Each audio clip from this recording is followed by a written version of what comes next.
From Mordor to Hogwarts to Gotham, the nerds have come together to create a show for nerds by nerds. Join nerds doing nerd things as they talk about all things nerdy. Stay up to date on the show by liking the Nerds Doing Nerd Things Facebook page.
You're watching All-Star 15 TV. To bring you all the action from Derby, Connecticut, here is AJ Capone.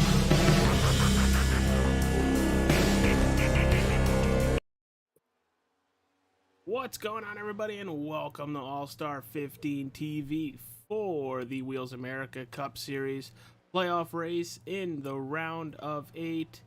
We are 1 week away from going to New Hampshire for the championship event.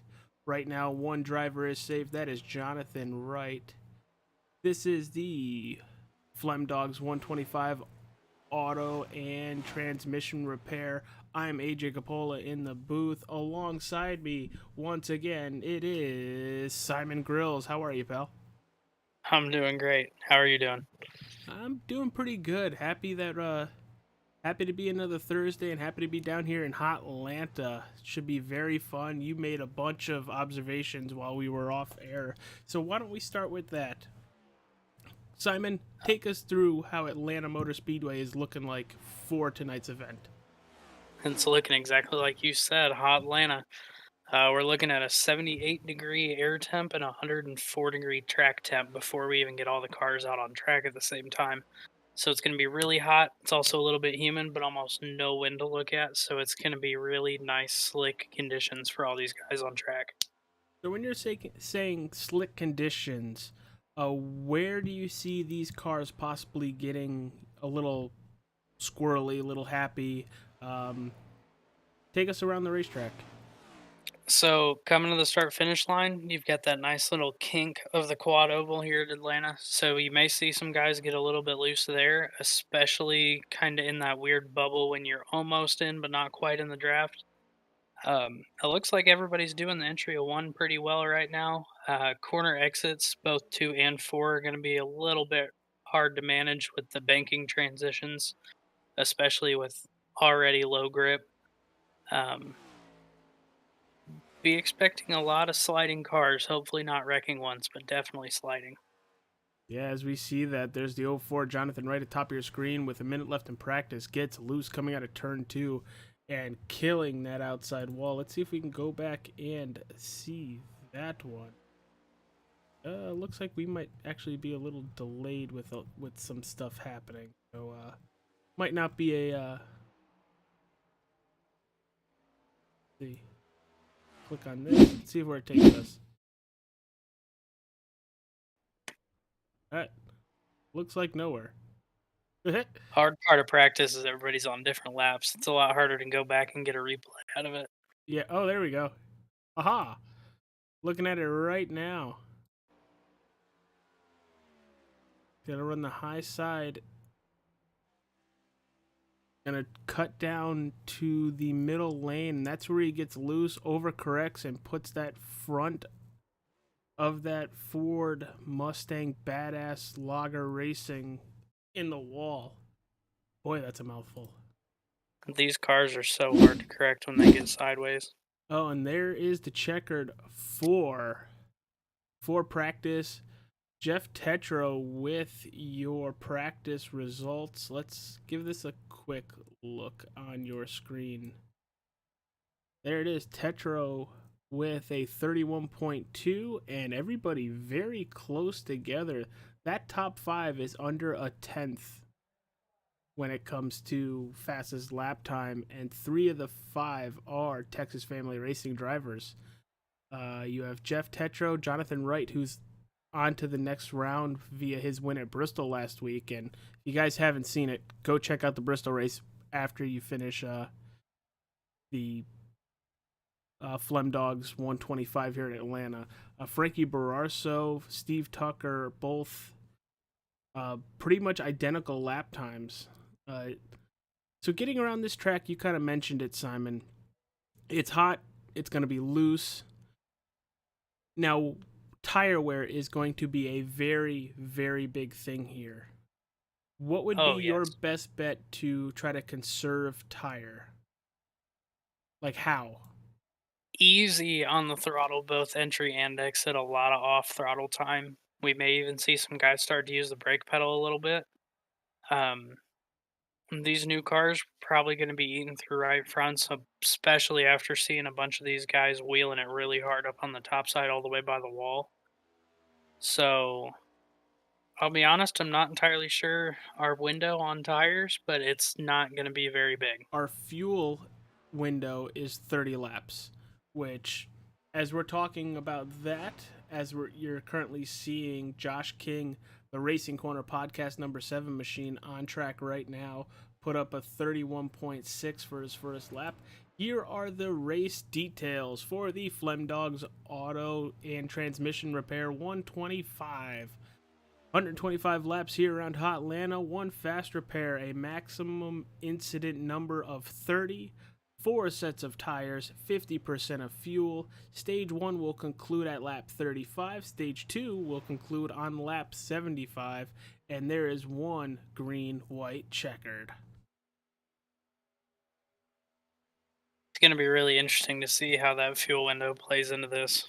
Yes, it is, because I suck at strategy. I'm awful at strategy, but my brain goes, just take fuel, get her back out on the track. Especially Anytime if they're that only you get a running caution. 30. Yeah, we may see some guys try and stretch it, but that's a big stretch. See the 19 of Michael Bennett go to P2 after his first lap. Now he's running the mid in 1 and 2, trying to get a really good exit out of turn number 2 here. First lap was a 31.67. And the same exact line in 3 and 4, running that mid. Just kind of hopping around between all the drivers. It's a nice mix of who's in the middle lane and who's all the way up by the wall. Yeah, I would be more of expecting people to run this like a super speedway race with, the first lap a throwaway lap, and second lap, run where you need to. There's Mitch Diamond. His first lap put him at a 31.57. That's second place to Josh King. And to conclude qualifying, survey says he's going to be P2 so far with a 31.49. Quick laps tonight. Yeah, very fast laps. We're going to follow playoff driver right now, Matt Smith in the 35. Just coming out of pit road. See what this Big Dipper 35 machine can do.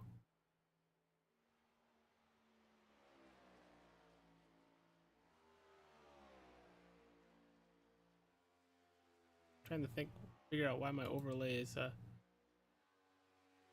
being a little stupid, right? My overlay just froze. Interesting. Well, that's not very helpful. Well, no, my timing and scoring didn't freeze. My overlay did.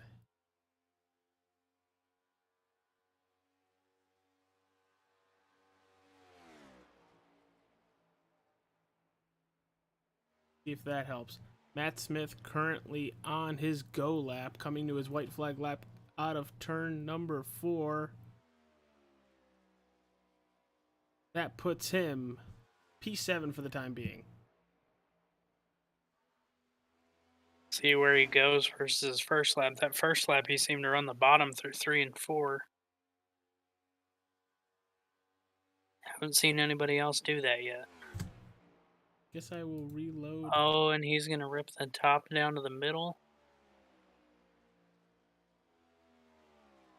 And all the way back up on exit. Up to P5. Yeah, very good P5 run right there. Love to see it. Yeah, especially a playoff driver. We're going to go see Jeff Tetro in that 87.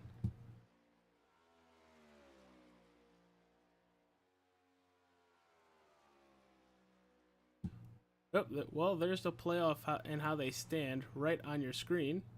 Don't know why it went there. I'm going to move that to my second screen. It's a nice, helpful little peek. Yeah, right? Johnathon Wright's the only driver on his way to New Hampshire for the championship race via his win last week in the Flemdogs Auto and Transmission Repair 200 at Bristol Motor Speedway. Mitch Diamond is 19 points to the good. Frankie Bararso is plus 10. Jeff Tetcher, who you're looking at right now, is only 1 to the good, which means minus 1 to the good is Matthew Fleming. Steve Tucker, minus 17. Larson Parker, minus 17. And Matthew Smith, minus 25. So 3 drivers in a very must-win situation. Yeah. I'm going to be sure to keep track of everybody's stage points so we can get an accurate picture of where everybody's going to be going. Mm-hmm. Good call. Because there's nothing worse than getting to the end of the race and not knowing if the guy that you're cheering for moved on or not. Yeah, no kidding. Well, if they win the race, they're most likely moving on. Just got to cheer loud for your guy then. Yeah, which the chat room is open as I'm still currently fighting the SDK. Ooh. Come on, come back to me.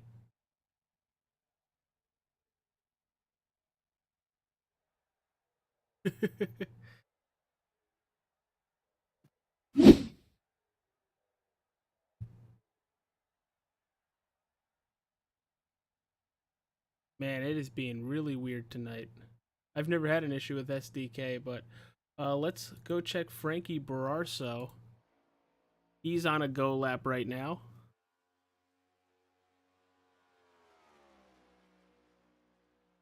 Another one of those fast guys from last week. Oh yeah, absolutely.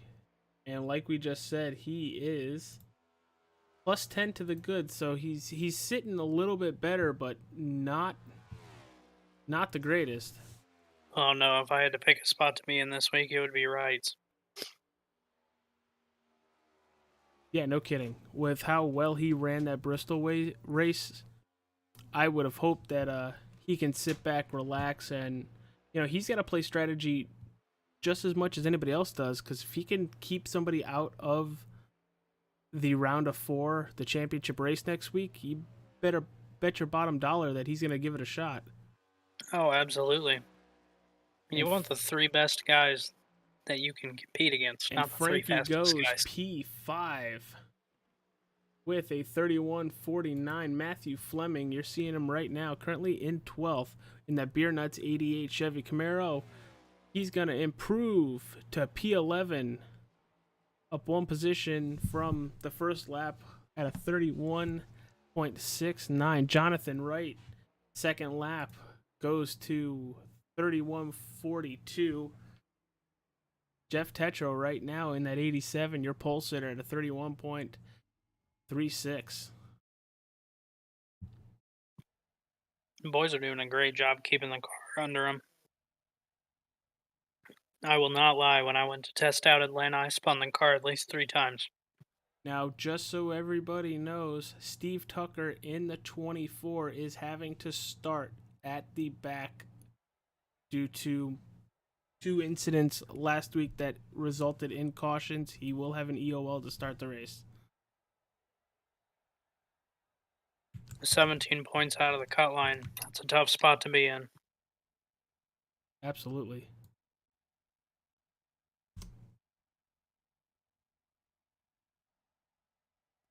All right, we are going to start gridding.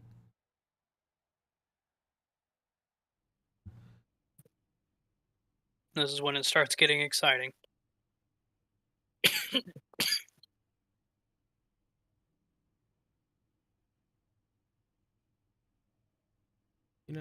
I would really appreciate if SDK was like, hey, there's an issue with it.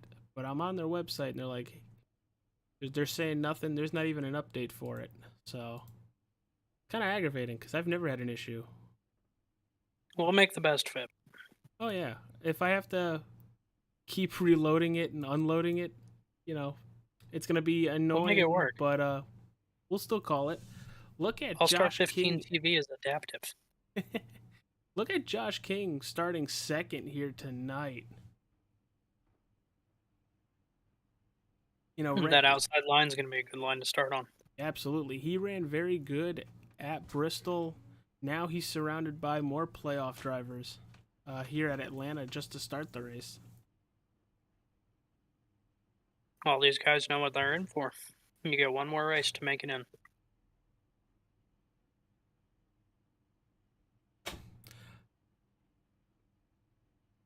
In the chat room, Joshua Larson says, go me. Thomas Meeks says, oh yeah, let's go get it. I feel like more of the drivers are commenting in this chat right now than the people watching. Did they not learn from Brad Keselowski to not keep their phone in the car with them? Blake Lothan says, let's go 59. He's pretty fast tonight. Blake, I would say you are. I would 100% say you are. You're currently in the 5th position, starting the race. Don't make us broadcast. Curse you, Blake. I feel like we just did. Dum, dum, dum. And we are rolling. If he wrecks out, I'm not going to the hauler meeting. we have just pulled the Limp Biscuit and we are rolling. For all you people that are young, go ask your parents who Limp Biscuit is. It's definitely an interesting group of guys. Ooh, shoot.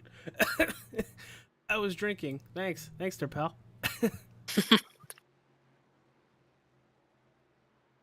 So across the top of your screen, while it's working right now, it is the leaderboard and their intervals to the leader.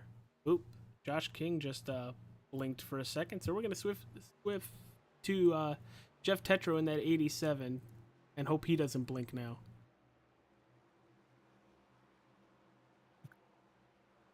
I've got the spectator point of view on. Nice, focused on crashes, so we'll get some nice crash calls the second they come out. I love the spectator view here. Oh, it's a fantastic group of fans up here too. Everybody's wearing Hawaiian shirts.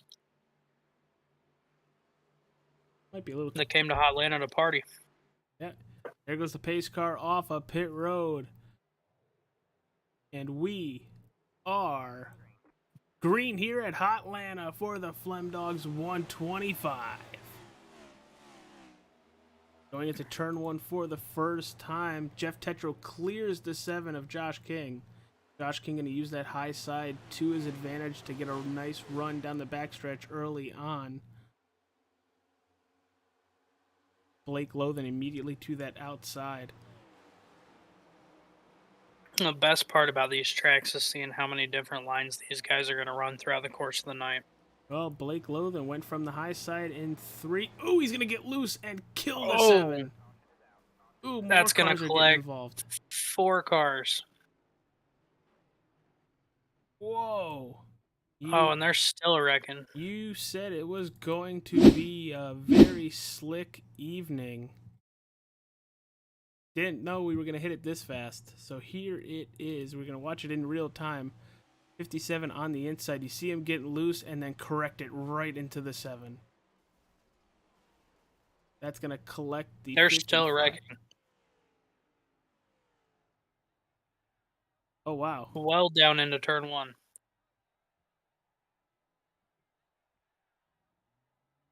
Who is that? That's the 55 of Thomas Meeks in the grass. Brandon Perry.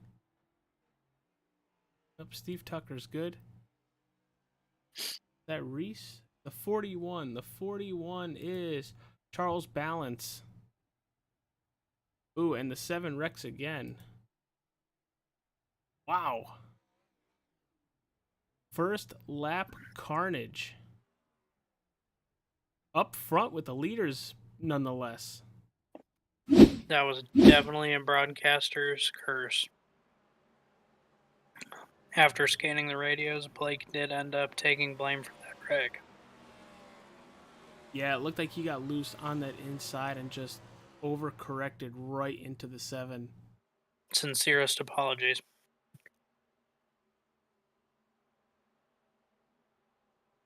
That's going to leave a mark.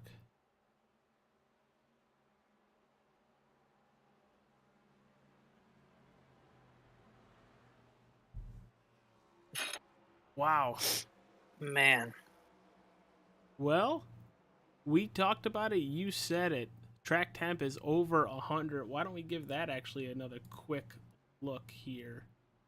Let's see the race info. Atlanta Motor Speedway. 1.5 miles. Track temperature is now up to 118 degrees Fahrenheit. Ambient temperature outside is 78 with a dew point of 55. We are clear with a little wind at 2 miles an hour. Your broadcasters for the evening, myself, AJ Capola, and Simon Grills. Which reminds me, I need to go get propane tank. Gotta go talk to Hank Hill. That is my favorite cartoon of all time.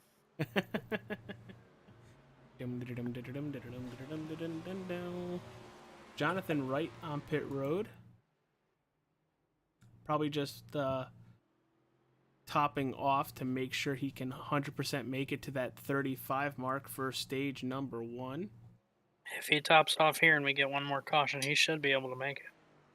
I think he might be able to make it now because we're probably not going to go green till at least lap 6, maybe lap 5, depending on the lights come off the pace car right here. But so far, Charles Balance, Josh King, looks like Thomas Meeks, all three of them took a fast repair. Blake Lothan still has not. This back end is still pretty beat up. That is odd. See, are the lights off on the pace car? Yes, they are. We will go green on lap 5, gridding up once again. Jeff Tetro taking that outside. Stack them up. Let's send them again. Look at that 51 of Josh Larson with a metal militia car. Haven't seen them in a long time. It's a sharp looking car. It is. I like how the monster logo on the back side looks. But every week we talk about it. There's that beautiful number 7 running the Racing Corner podcast car. Go check them out wherever you find your podcasts. Podcast plugs. Hey, I appreciate it. Hopefully they say something about my show on their podcast. You know, because we. Hey, I will when I start winning races. You're all over most of my cars. All right, pace car's about to hit that pit road, and we're gonna go to our start-finish line cam. Man, once I figured out how to do Great place this, to catch the action. once I figured out how to do this, it was such a great move to start doing it. And there we go. Everybody pretty much bunched together as they go into turn number 1. Looks like that 87 has secured that top spot for the time being, but they are battling right behind him for second. That is Bararso and Larson. Frankie Bararso in that Mach 2 aerospace is going to take that second position away from the outside.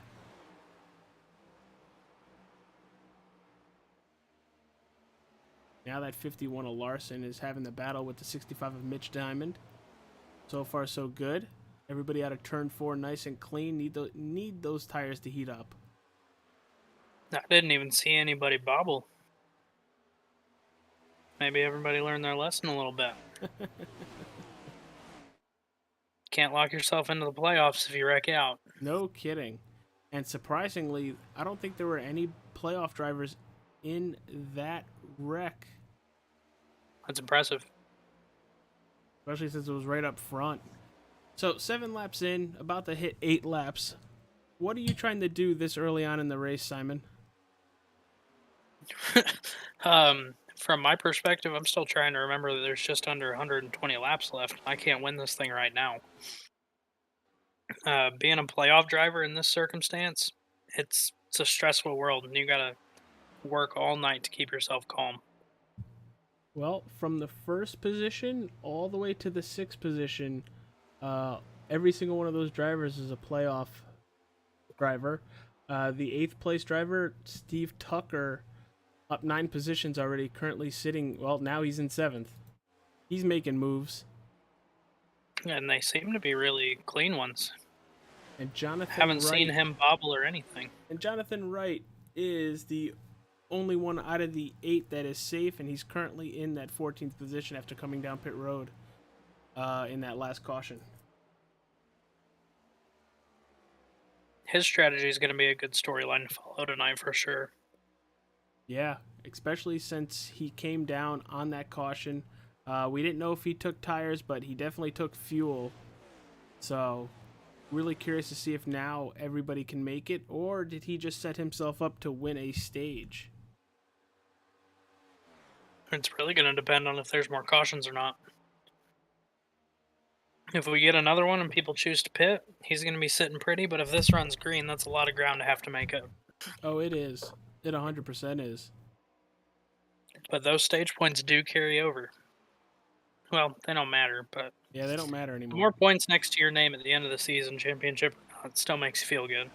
Well, the Wheels America Cup Series does it like NASCAR does. Everything is clean slate for the 4 drivers next weekend. Even better.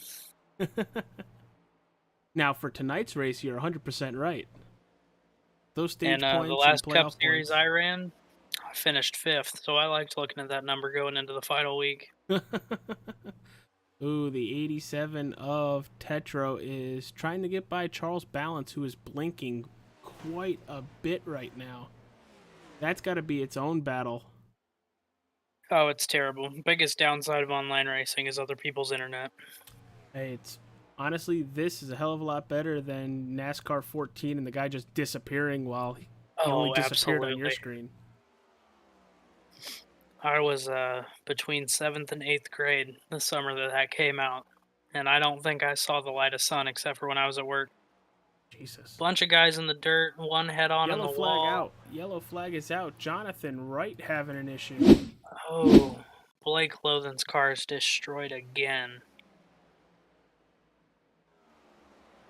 Ooh, then Mike Bennett goes high, doesn't cause anything, but that opens the door for the 04. And he tries to shoot it 3 wide and comes down and hits the 7 of Josh King.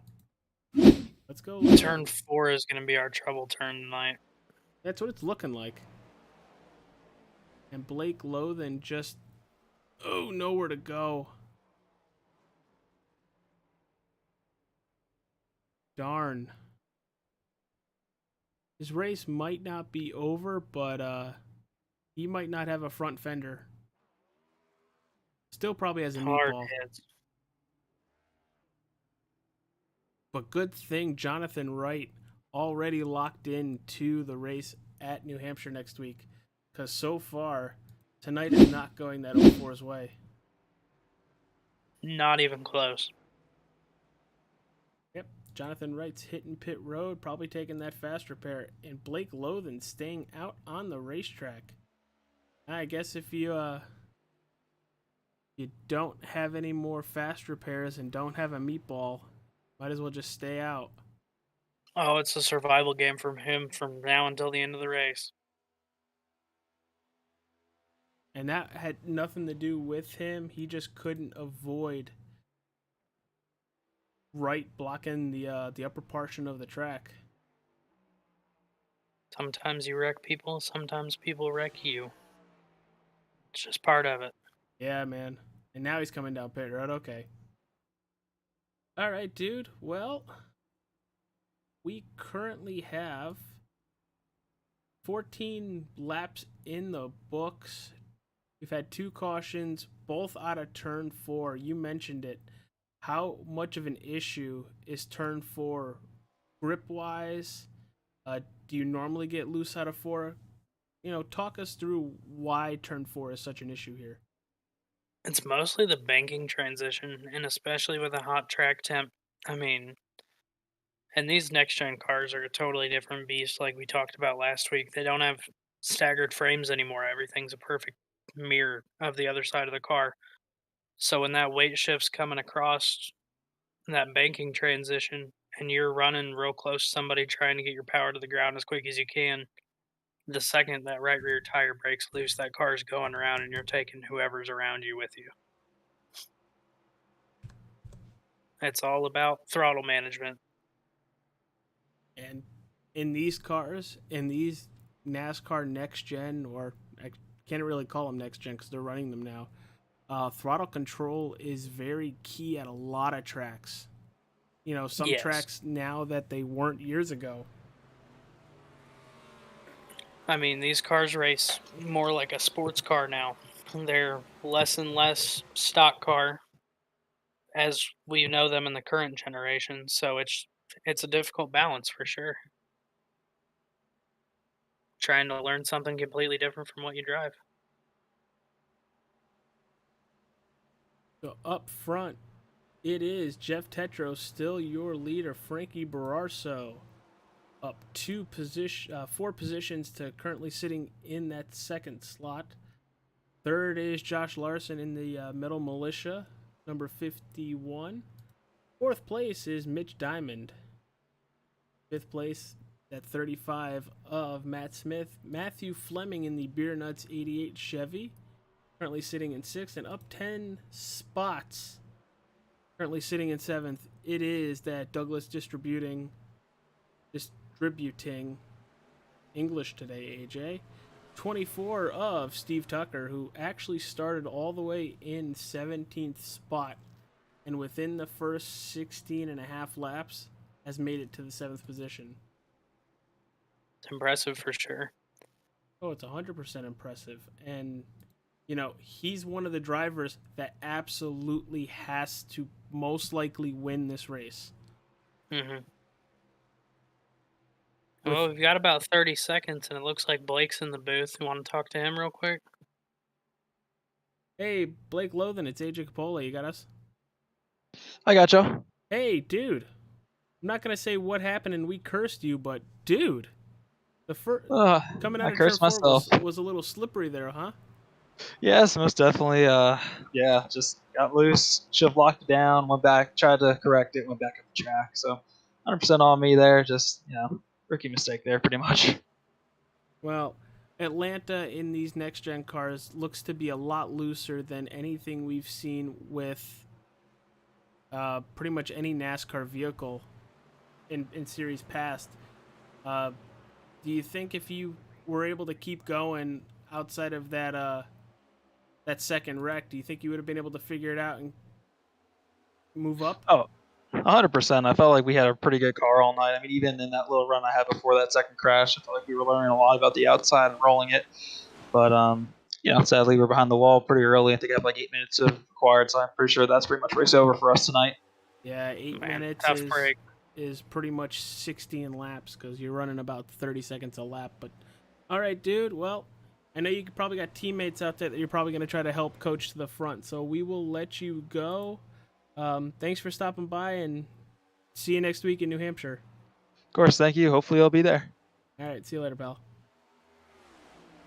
That was Blake Lothan of the 59 having issues early on in the race, but Jeff Tetreault, Frankie Bararso, and Mitch Diamond pulling away from the pack just a little bit. So that restart was very good for Tetreault, wouldn't you say, Simon? Oh, absolutely. And it looks like these guys got the memo about there being quite a few wrecks and everybody's going to single file out. So we may see it go green to the end of the stage here, and everybody should be good on fuel whether they pit or not. Oh, absolutely. With those two cautions, you have about 6 to 7 caution laps. If there was any case in your head where you're not going to make it, those 7 laps pretty much solidifies that you're probably going to have to just save a little bit, if any. But I'd definitely still be saving a little bit because you're going to be close no matter what, but your chances of making it are more likely with 2 cautions than without. So your front group right here of 7 vehicles, all under a second and a half to Jeff Tetreault, you're the leader, are all playoff drivers right now. It's exactly what I would be expecting to see at the last race. And Mr. Tetreault up front is only 1 point to the good right now. So if he keeps it up front and wins this stage, that is 100% going to help him. And then Frankie Bararso right behind him. He's plus 10. 2 good stages. Ooh, the 24, big issue. Big issue coming off the turn. He's going to smack the wall a couple times and then get passed by 3, possibly 4 drivers. A lot of damage on that right side. That is not the type of race that you want to see when you're sitting 17 points out. But we stay green right now. Steve Tucker falling back in the field very fast. Tremendous car control by him and everybody around him to not catch everybody up in that. Yeah, definitely kills his first stage. But, you bounce off that wall, there's a very good chance you're going to spin it towards the inside. He kept it up in that wall, so kudos to him. but very unfortunate for that 24 machine.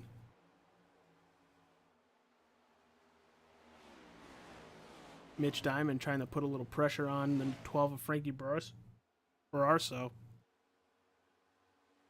Got a 6-car breakaway up front as Matthew Fleming blinks a little bit there. That was a long blink, too.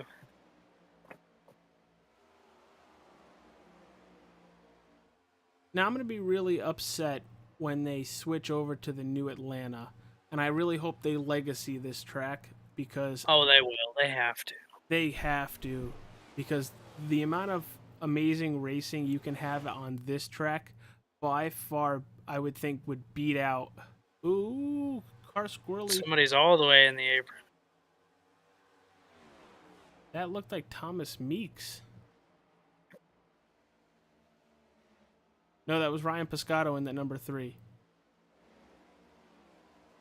No, the new Atlanta did provide some good racing for these next-gen cars and for the trucks. So anybody going for the realistic iRacing League, I'd expect to see them start changing over. Oh, absolutely. But if we can get some Gen 6 leagues, some Car of Tomorrow leagues thrown back in there, I would love to go back in time and watch Jimmy Johnson rip this track completely sideways out of turn 4. 900 horsepower. Those were the days. I caught that. You almost swore. Mitch Diamond takes the 2nd spot away from Frankie Bararso. And it looks like Matthew Fleming and the gang behind are really catching Frankie right now. How much does draft take into account when running these cars around here? Honestly, quite a bit, especially with these next-gen cars being really underpowered compared to a lot of the older ones. So you'll see a lot of guys getting poles down the straightaways, but just like we were talking about, that new Atlanta track is much more draft dependent. Mm-hmm. Matthew Smith, for the first time, we see a car use the extreme outside Larson lane, which people like to call it, in 1 and now in turn 3 and 4. I would fully expect them to really move up there. Especially as the track gets rubbered in and it gets hotter for sure. We're just a couple laps away from that stage 1 break. Looking at 6 laps to go. I don't think anybody has anything for Tetro. He's running a very consistent, clean first stage. Unless he gets loose and claps the wall, I think he's probably the favorite to win stage number 1. But Mitch Diamond keeping that distance at about a half a second. At this rate, I would expect Tetro to take it. Just because he's had the superior restart over everybody behind him. He's made any lane that he chooses work for that car. And while he may not be pulling away, he is doing a really great job at managing the lead that he has. So just giving you guys a look on how close everything is, we're going to go towards the back of the lead lap to Robert Hissong's car. And I just want to show you how much the banking in this car is. Here it is. As you can see the field out the front window, as he's really doing a good job catching that number 19 of Michael Bennett. He's running that outside lane. Look at the curve in the turn. I love the gyro cam. Oh, it's fantastic. Especially here in a few seconds when he's going to come out of turn 4, you'll get to see that elevation change that we've been talking about. That's just snapping these cars sideways. And it's such an aggressive change from the banking of the turn to the straightaway. It's very quick. The transition going into the corners is a lot smoother than it is coming out.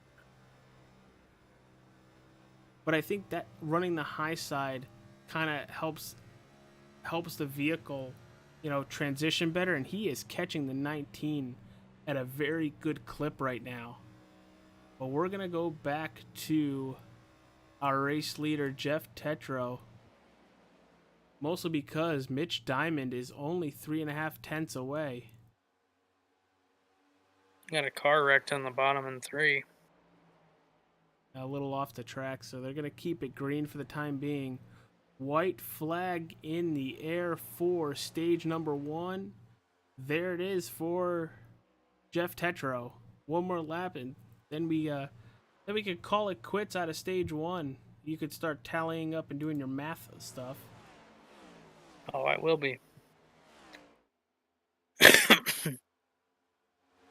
Good news is I only have to do math on 7 people. Noah, is that a little bit better? I don't know why the race audio was turned down. I'm gonna have to check that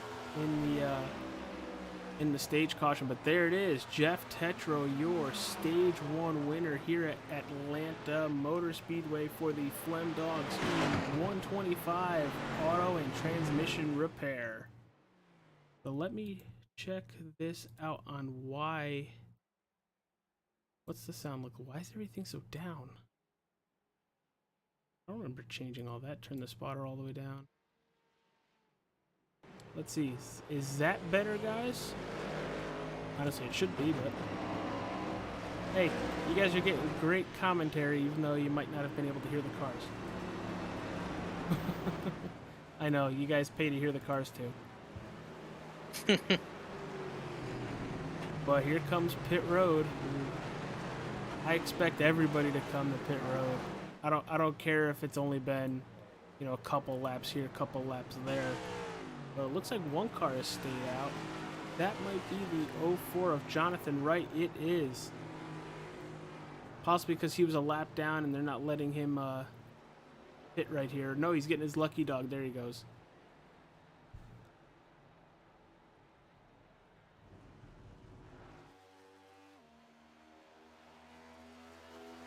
Car looks nice after a fast repair. Unfortunately, it was used, I think, on lap number 7 or 8.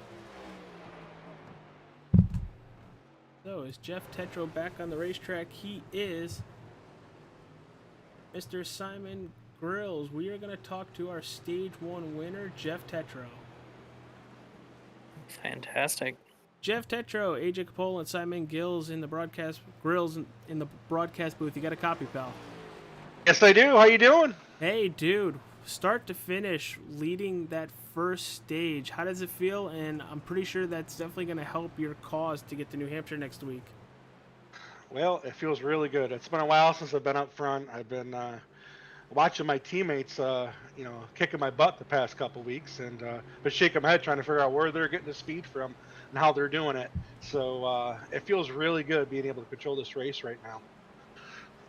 Well, you said it. You're controlling this race right now. You're gridding up, getting ready to start the second stage. Probably puts you at a couple point advantage over Matthew Fleming, but what do you have to do to continue and solidify you going to New Hampshire outside of winning this race tonight?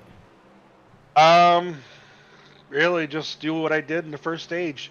See if I can get this stage and do what I can to get enough points, to make it to New Hampshire.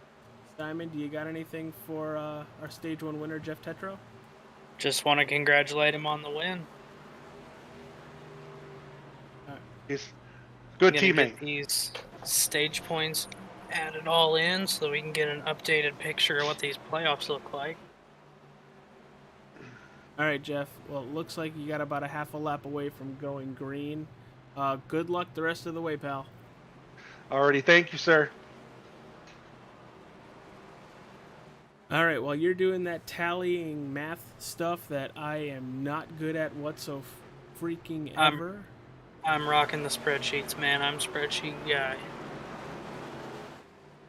Making it easy on myself.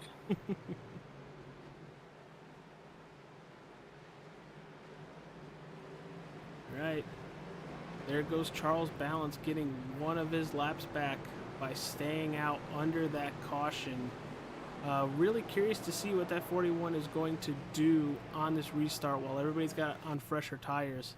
Probably going to be left in the dust, unfortunately.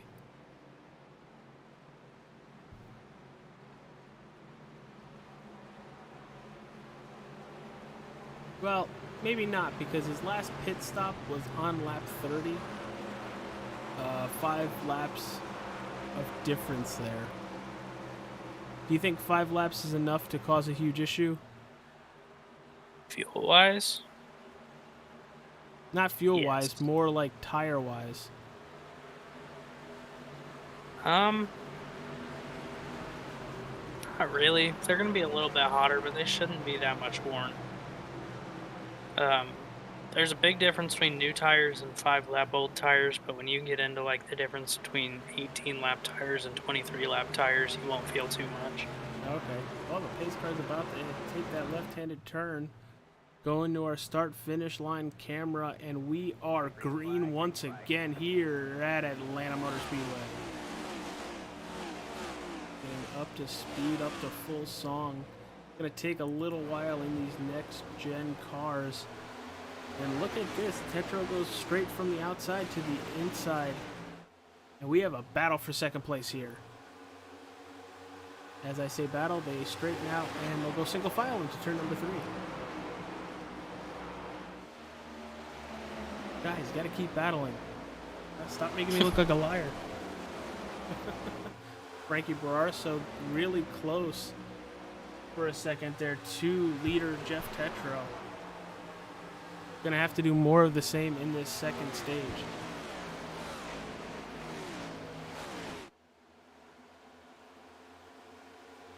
All right, Simon, 35 laps complete. Now that some of the drivers have more of a feel how the car is going to be in a race scenario, what are you trying to do with the car now? Are you trying to still put it in places that, you know, might be a little hairy, or are you just playing the conservative race right now? I'm going to be playing conservative until I see 10 laps left to go in that stage, because these stages are also going to get progressively longer. So it's all about management for these longer runs, especially that final stage. That's going to be quite the show. Yeah, I'm really looking forward to that final stage, because that's going to be a couple of drivers' last chance to make the race. And Matthew Fleming, that last lap, the fastest lap in this session at a 31.30.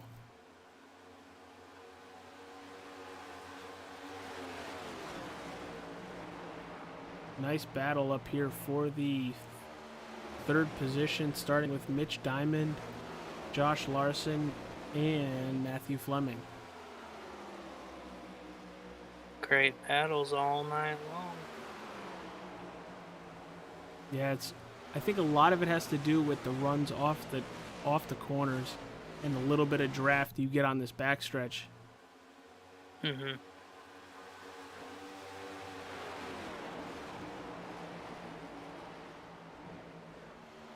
Now we're just watching that Beer Nuts 88 machine from Matthew Fleming as he's trying to use that 51's aero to his advantage, and so far it's working very well, closing up to that Metal Militia 51 car.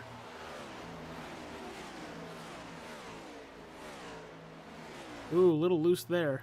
Had to pretty much check himself. Good save out of it.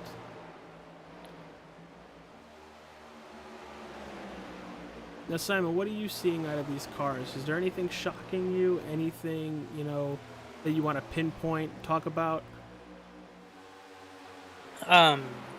It's the same thing that we've been seeing in real life all season, really. The side draft isn't helping guys too much, so the longer guys run side by side, they start giving each other more space. They're not leaning leaning on each other as much.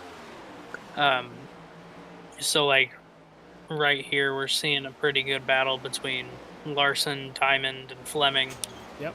And they're leaving almost a full car length, almost 2 through the corners on each other, because they don't need to run each other as hard to try and get that advantage. So they're going to start trying different lines, going different places, just anything to pick up a spot here and there. And that's kind of a nice change, because the side draft, it gets sketchy. And here comes Steve Tucker to the inside of the 51 of Larson. He's going to come up the hill a little bit, but backs out of it before getting to the 51. Cars look like you get kind of tight when you're underneath somebody. A little bit. Not nearly as much as those old cars, which is a great advantage to have.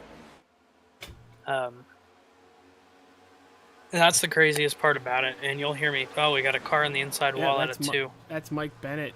A lot of issues there. We are going to stay green while he jumps the pit road. He was running 10th place when that happened. Yeah, he was. Jeff Tetro pulling out all the stops, up to almost a second lead on second place Frankie Bararso. And Bennett is going to park that car for the race. Ooh. Look at this battle for second brewing. You have Bararso, Mitch Diamond, Matthew Fleming, Josh Larson, and Steve Tucker. All these drivers not necessarily under a blanket, but within 100% striking distance. Mm-hmm. And Jeff Tetro's just in his own area code right now.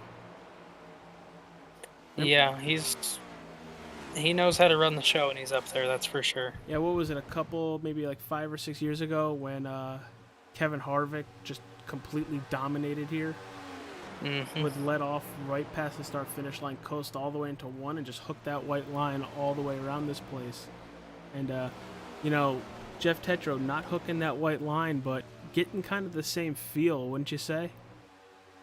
Yeah, with this kind of a lead, it's nice to look back and know that you've got a second between you and the guy behind you, but these guys that are in the draft are saving not a crazy amount, but they're saving a little bit more fuel than he is. He's in the throttle a whole lot more to keep that pace. Oh, absolutely. And, I would be doing a little homework, if you're that lead car. Trying different lines. You have a second to play with. Now a second, almost 0.2. Start playing with lines. See where you can put that car. But also don't wreck yourself out. Yeah, now's the time to try and experiment with it because you need to know where you're going to be fast lane.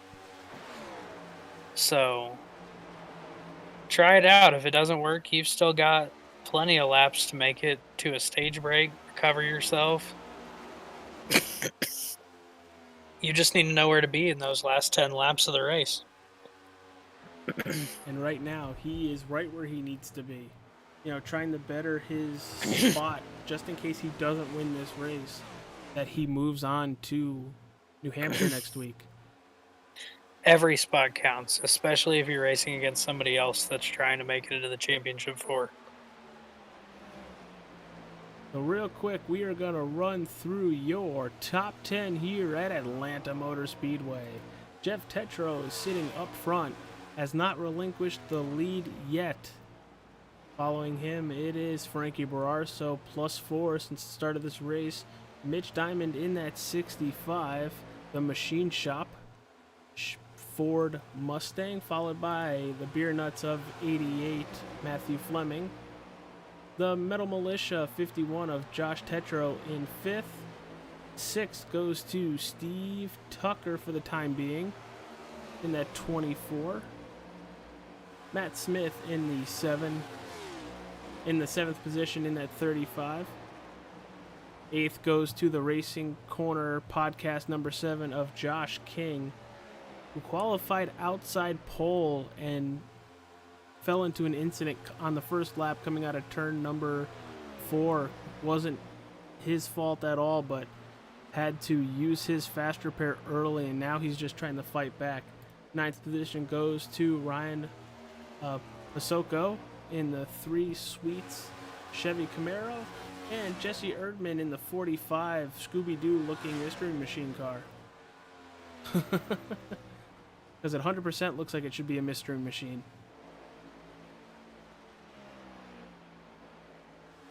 Matt Smith caught the wall going there through turn 2. Oh, that's not good. He's a possible playoff car. He has quite the deficit. Last year's champion of the series as well, Matt Smith, could possibly be eliminated after tonight's race. I'm going to put Matt Smith in a must-win situation. I'm going to put him and Steve Tucker both in must-win situations. Yes. Larson did get the edge on Tucker with the stage points, but both of them were not in great spots coming into this race.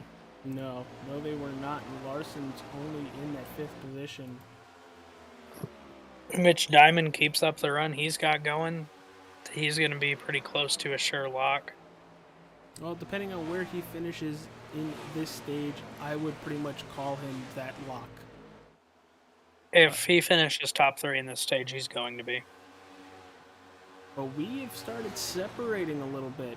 You still have Jeff Tetro a second and a half out from Frankie Bararso, but now it's Bararso Diamond on an island of their own, and then almost a second back to Matthew Fleming and gang with Josh Larson, Steve Tucker, and Matt Smith. We got kind of 3 clicks here. We got Jeff Tetro by himself, Barroso and Diamond by themselves, and then Fleming, Larson, Tucker, and Smith all on an island on their own. But here comes that 7 of Josh King with a heck of a run down the backstretch and down into turn number 3, attempting the pass. Ooh, and he's going to try to come up right in front of that 35. That was a very close call. Extremely close. Now, you're out of the playoffs. Would you have made that same exact move? Not this early in the race, no. To make those kinds of moves, for me personally, I'm going to have to be sitting top 5. I'd like to be in a position to win the race, just because a win is a win. But I would not like it on my conscience that I ruined somebody's chance at the championship if I made a miscalculation. Yeah, we've known that the iRacing spotter itself is not exact. There are flaws in it, so he can tell you you're clear. And at that time that he tells you you're clear, you're then not. Very true. So a lot of people, I think, elect to use, I think it's called crew chief, or a legit person spotter. I use TJ Majors in the iRacing settings. I just turn him on the most talkative setting they've got, and that's what I rock with. And then if we're doing big events, I'll pull a buddy in to help me out. So we are on lap 61, going all the way to 75. We are going to take a quick commercial break for the Nerds Doing Nerd Things podcast and the title sponsor of Wheels America. So we will see you back in just a moment. Don't worry, if anything happens, we will bring you guys back.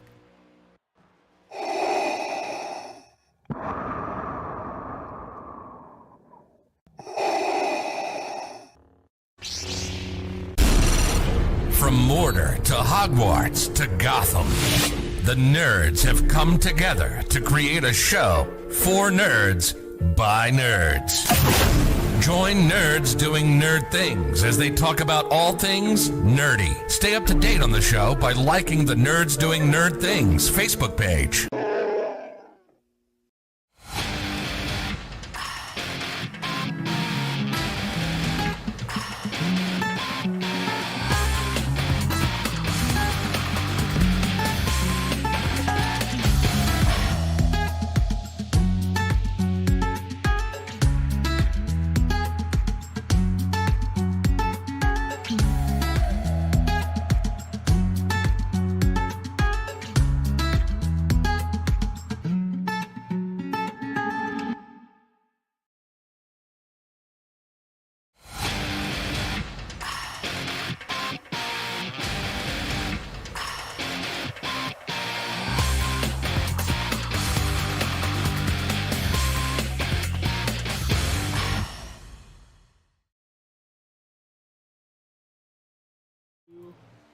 And we are back here at Atlanta Motor Speedway for the Wheels America Cup Series. Race 2 of the round of 8. Yes, it is an elimination race for the Flemdogs 125 auto and transmission repair. Right now, it is all Jeff Tetro. You see him on your screen, expanding that lead. by 3 seconds over now Mitch Diamond and Frankie Bararso. We are going to actually go back to that pass. It's right here. As Mitch Diamond cuts underneath, a little bit of a bump between the 65 and 12. And that's how Green flag pit stops are starting. You'll see. Now, Josh King was the first one on, pitting from P5. yes, he was. Do you think he's going to be able to jump some drivers here with just about 9 laps to go? He should get a few. Definitely a smart move on his part. And he is away up front. It's still Jeff Tetro just putting Josh King 1 lap down.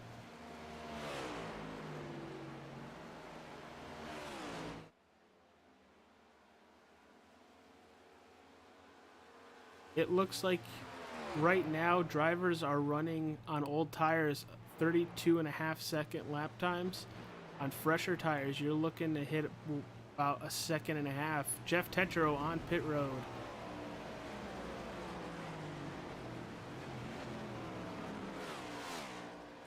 It's a really long, slow pit road, too. Frankie Bararso, Steve Tucker, Matt Smith.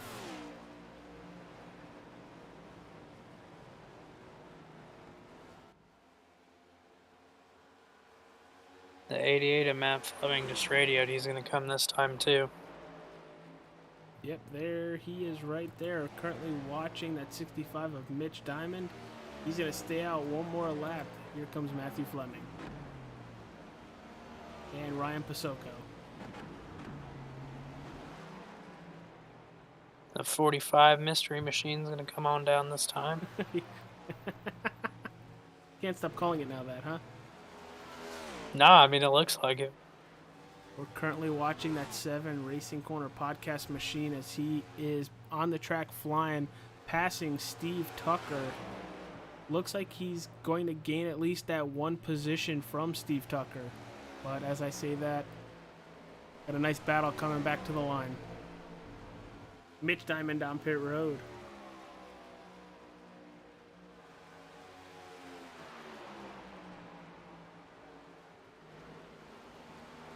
It's amazing to see what green flag pit stops can shake up. Oh, and it shook up quite a bit. The 51 of Josh Larson pitted on lap 64 compared to 65 of Josh King and 67 of Steve Tucker, and he's fallen back all the way to that 51 that 7th position.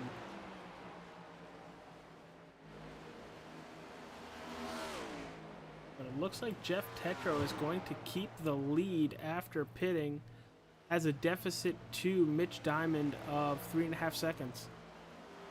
Well, he has some time to give, even with those pit stops.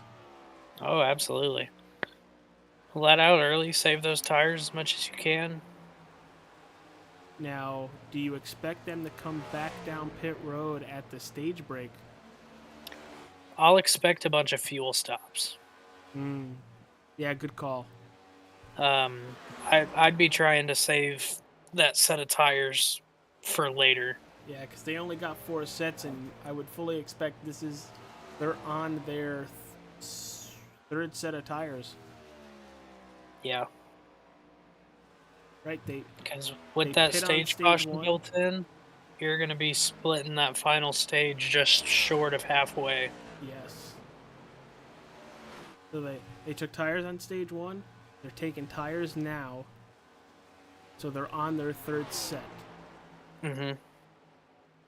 And they only have 1 more set. So that's going to be very pushy and very difficult.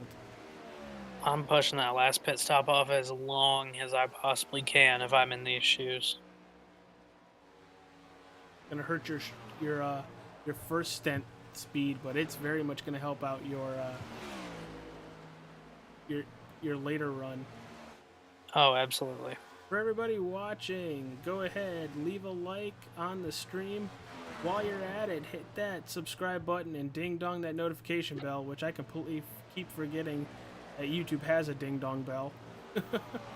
So you don't miss any future streams. That is Thunderstorm League of Racing's Chase Baker, the moderator on my stream, because there's only a couple people I trust, but we got a white flag in the air and a 3.5 second lead for Jeff Tetro.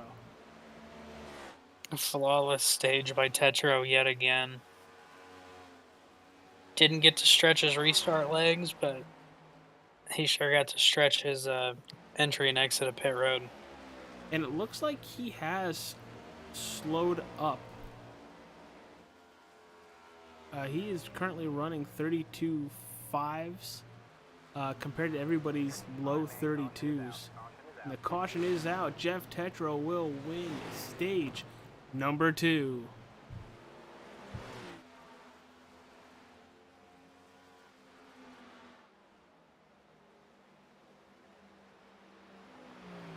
Cool, we just hit 130 subscribers. In a matter of a month and a half, I've gone from having 6 to 7 subscribers to 130. Thank you, everybody, for helping me grow this channel when it comes to iRacing races, and then sticking with this channel when I do something stupid like play the Batman Arkham games, because, you know, haven't played those games before. But Jeff Tetro, your Stage 2 winner, collecting the pace car.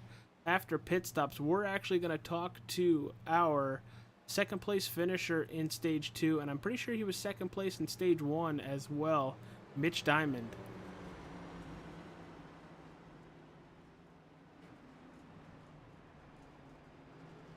So, Simon, while we're going to be doing pit stops here, dissect the first 2 stages for us. Are they going how you were expecting?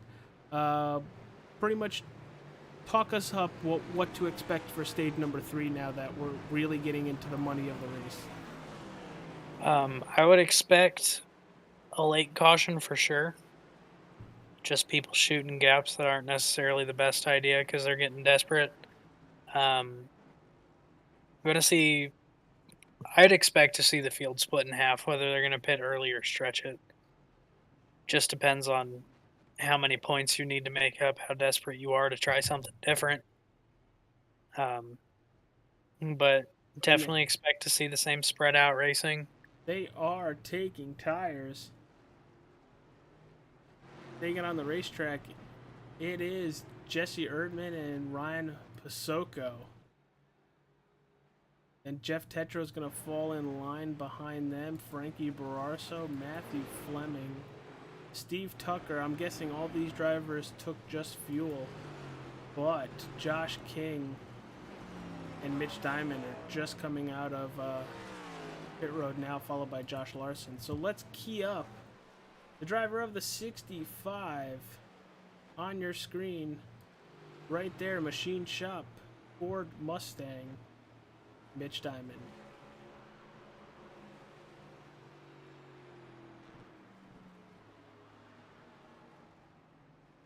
Mitch Diamond, AJ Capola, Simon Grills in the broadcast booth. You got a copy, pal?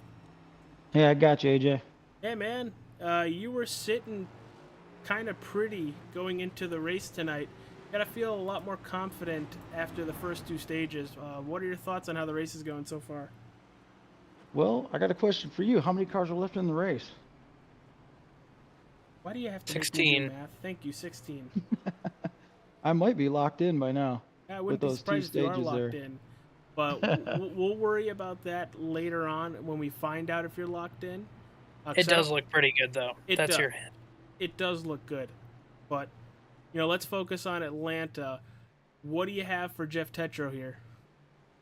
Well, I can match him on pace. If you're out front, you got the advantage. But I just missed my pit box, and I'm back to 8th. So I got work to do now, but it's about to get crazy. So anything can happen here. Just be smooth, safe tire. That's the only way to beat Jeff right now. He's on his game. How many sets of tires do you have left? 2. Ooh. Oh, that's Yep, going to so be fun.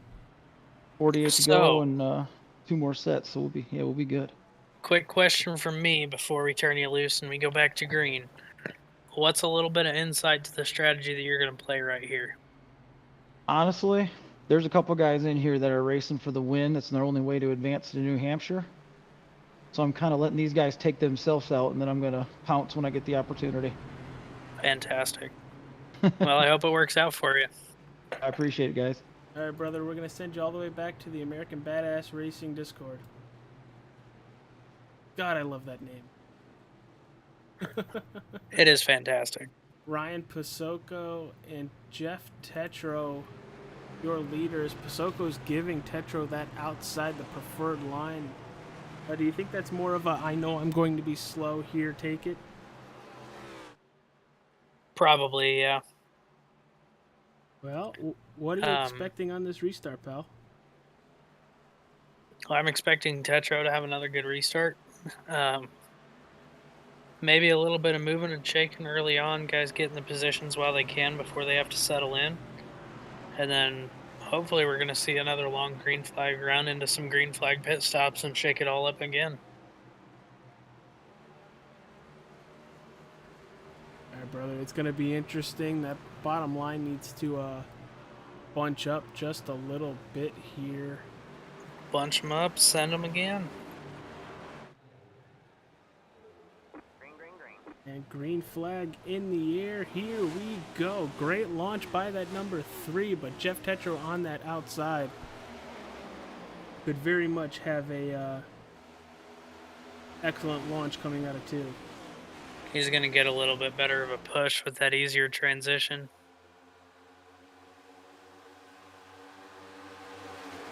And there he goes, clear, and he's going to bring, it looks like Matthew Fleming right along with him.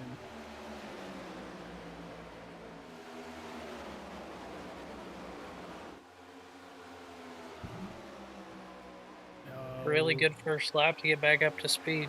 This is the closest I think we've seen anybody to the back end of Jeff Tetro's car while under green.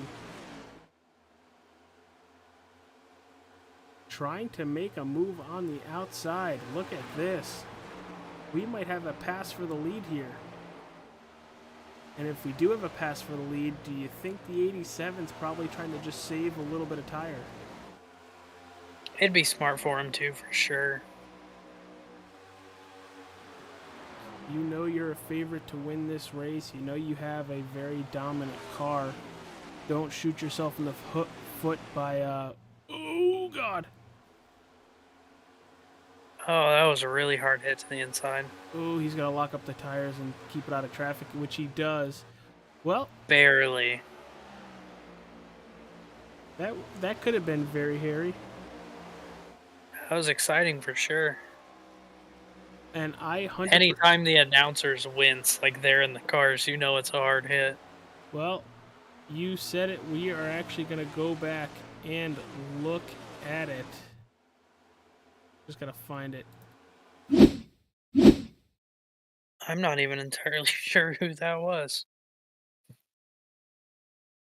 So here we go. You're on board with Matthew Fleming in the 88 getting loose and just, oh, he was riding on 2 tires there for a second.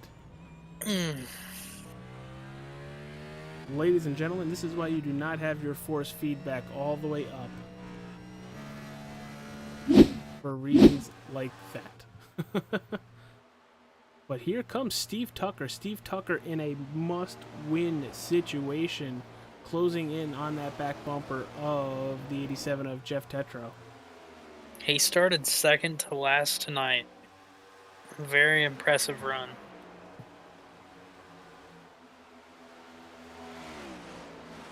I 100% think Jeff is doing his best to save some tires because you have 2 left, and you have 40 laps, which means you're probably going to be pitting right around 100, 105, and if there's a late race caution, most likely if you're not up front coming in and taking those fresh Goodyears. That sound about right to you, Simon? Yeah. So with Fleming going a lap down here, and probably a few more because of that wreck, Let's say that Tucker is to win it over Tetro. That would put Tucker, Tetro, Wright, and I believe Diamond Wow. in the 4. So the battle between Tetro and Tucker is detrimental to one or the other. I'm pulling it up on screen to the corner, and there it is. Wright with the win. Diamond pretty much locked in right now. Bararso has been running very well all night. Oh man, wouldn't that be a kick in the you-know-whats? Mm-hmm. Tetro could just be out finishing second if Tucker ends up winning.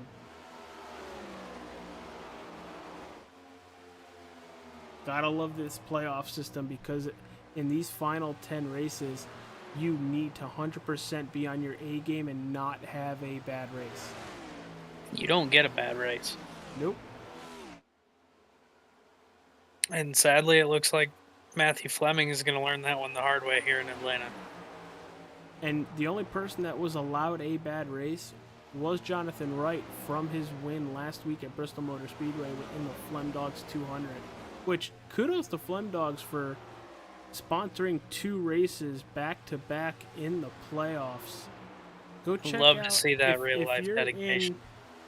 In the area, which I'm Googling it 100% right now.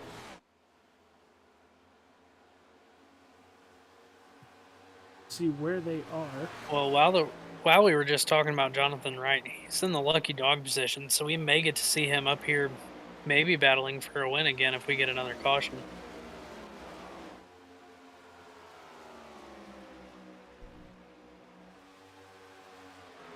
Man, Google is such a wonderful thing. It really is. The Flemdogs Auto and Transmission Repair. If you know anybody in Van Wert, Ohio, they are on Elm Sugar Road. Go check them out.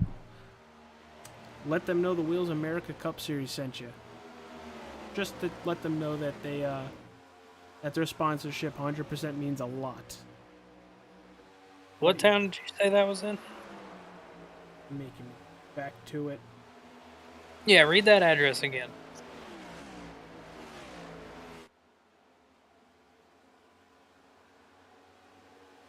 That address is 13030 Elm Sugar Road, Van Wert, Ohio. VAN space WERT, Ohio. 45891 is the zip. Their phone number is 567-560-1478. Quick reference of the map says that that's a short distance from Lima, so anybody at the good old UNOH Motorsports College, it's a good spot for you. Fort Wayne, Indiana is also pretty close. There you go. There you go. Y'all got no excuses to not work with these men. If they support our sim racing world, we can support their repair shop. And I hope a couple of them are watching right now. Hey, Reese And just Kelva for just reference, dropped in the chat. It's ahead. only 18 hours and 50 minutes for me down here in Texas. Only 18 hours. You know what 18 hours gets me? It'll get me more Connecticut? parts for them to fix if I drive my Honda Prelude over there. Oh, Jesus. It'll break 4 times on the way. Jeff Tetro currently still your leader over Steve Tucker, extending that gap just a little bit past a half a second. Currently on lap 94. Click Oh, off got a laps car in the very infield. fast. Could that possibly Josh Larson? Playoff driver Josh Larson. Big issue, very slow on this apron with a lot of right side damage. Gonna go back and check that out.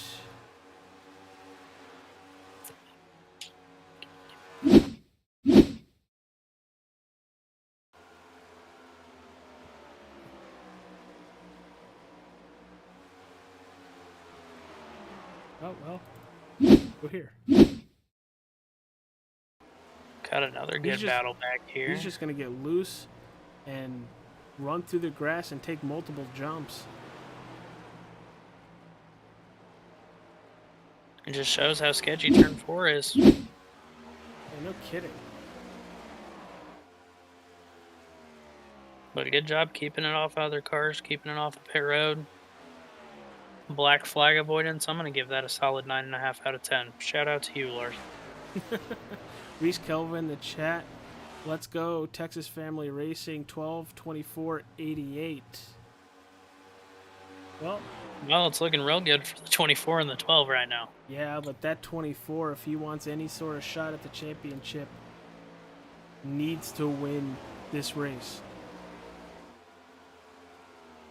Now, with there being a little bit of a lead on Jeff Tetro, do you take the least amount of fuel possible, take 4 sets of tires, and come in a lap or two early? With that one green-white checker, what I'm probably going to do is fill her up all the way. Okay. It gives you a little bit of assurance. You don't have to save anything. You can just keep running hard. And for anybody new to All-Star 15 TV, welcome. I'm AJ Capola. That is Simon Grills. Thank you for being here. Please hit that like button. Subscribe to All-Star 15 TV. Next week, it is the championship race for the Wheels America Cup Series at New Hampshire Motor Speedway. Be there or be square. Race starts at 9:30. We go live at 9:15. We may need to put together a little pre-show special and bring all 4 of them guys in here for an interview. That is the plan. Ask them about things that have nothing to do with racing to jumble their heads up before the race. That's what I did last year. Fantastic. Love that we're on the same page. It's 100% what I did last year. Let's put together a questions sometime this week. Like, what's your shoe size during this week of the year? I'm kidding. It's summer down here in Texas. Josh I'm losing a little bit of weight. 51 hits pit road. You're in your window to make it to the end, but he is in a little early per my taste. Could work out. I mean, it didn't seem to hurt the 7 of Josh King when he did it during the last stage. He didn't gain quite as much as I was expecting him to, but it could go a completely different way. He gained just 2 positions, and there's Josh King currently sitting in that 5th position in the Racing Corner podcast. Go check them out wherever you find your podcasts: Anchor, Spotify, Google Podcasts, Apple Podcasts. But after that, go listen to the Nerds Doing Nerd Things podcast. Tomorrow morning, we have Sonic the Hedgehog launching, the movie, live-action movie that came out in 2020. And then the following Friday, next Friday, we're doing Sonic the Hedgehog 2, a movie that just came out, I think, about a month and a half ago. I didn't see the first one yet. Should I listen to the podcast first or watch the movie first? I would go watch the movie, because we spoil everything. Well, that's fine, too. Steve Tucker, Mitch Diamond on pit road. Big fan of podcasts, so if you have a podcast, let us know. Get your name on a car, get your name on a race. Maybe even just get a commercial in there. Ooh, Steve Tucker overshoots his pit box. Has Oh, to back it up. Costly couple seconds there.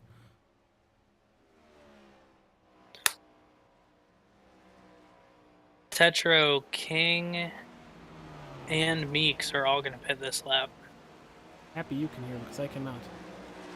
That's what I'm here for, man. Bararso staying out one more time. Probably just trying to avoid the congestion on pit road. I don't blame him. A lot of stuff can happen when you're surrounded by that many cars. It's very true.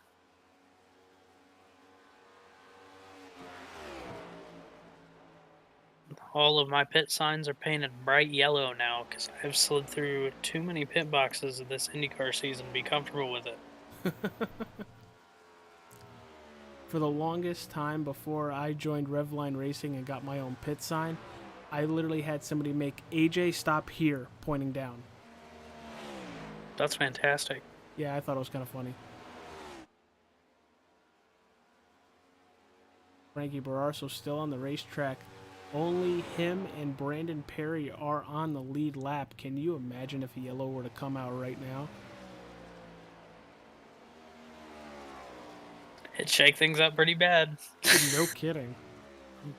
It would literally turn everything on its head. 21 laps to go. And But I this can race cheer has for it. It makes flown. great TV. I'm pretty sure you and I just make great TV. That's fair. Our voices, this league, we're killing it, man. Well, the 2 races you've been here have been by far the 2 best races in these next-gen cars I have ever called. It also helps the Wheels America Cup Series always puts on a great show, but having somebody up in the broadcast booth to comment with brings the broadcast to a different level. And Simon, once again, I appreciate it. I'm happy to be here, man. Even with your little stomach bug. Ah, hopefully it's mostly gone. I'm going to work tomorrow either way.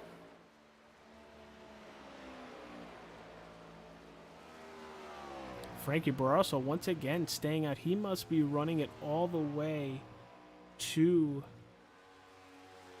probably empty. He may just be having his fingers crossed for a caution at this point. Now he's the only car on the lead lap right now. Yeah, if he got a caution right now, that'd look pretty good for him. So I'm pretty sure he would just cycle out as the leader himself while everybody has to take the wave around.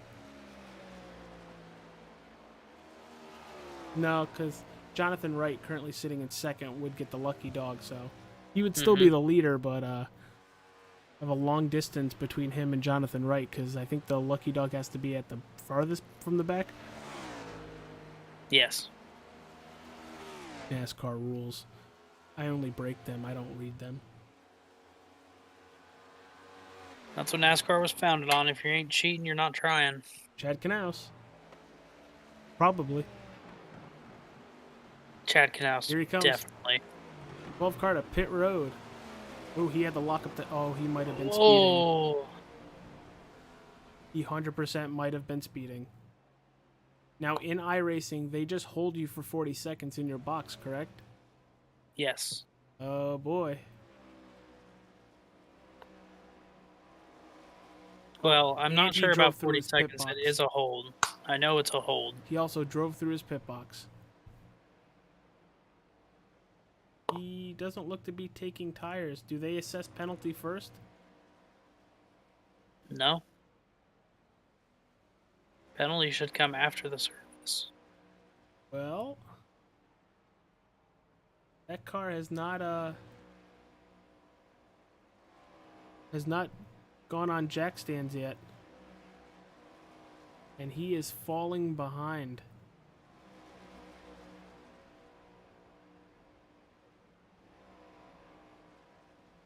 So while that seems to try to fix itself out, up front by a half a second over Mitch Diamond is Jeff Tetro. We've had 3 lead changes. And somehow Tetro comes out on top of all of them. And Frankie Barroso is moving once again. 1 lap down. With 16 laps to go. Well, if a caution were to come out right now, Frankie would be the lucky dog, as long as he is not collected into it.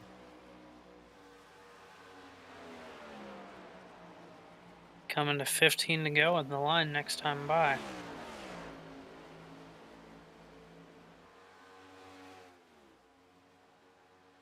Looking at Tetro's mile an hour as he's going around the racetrack. Gonna drop it all the way to about 160.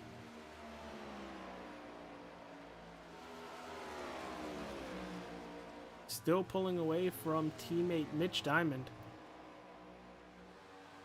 Battle for 4th is getting pretty heated. So is the battle for 6th. Matthew Fleming back on the lead lap and competitive. Oh, you meant the battle for 5th. 5th and 6th. Sure. Because I clicked on 4th, it's Ryan Pasoko, and he's on an island all by himself.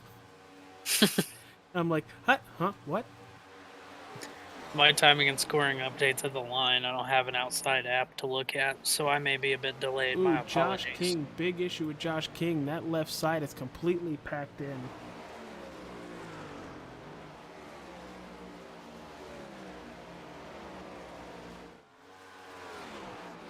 13 laps to go, coming to 12.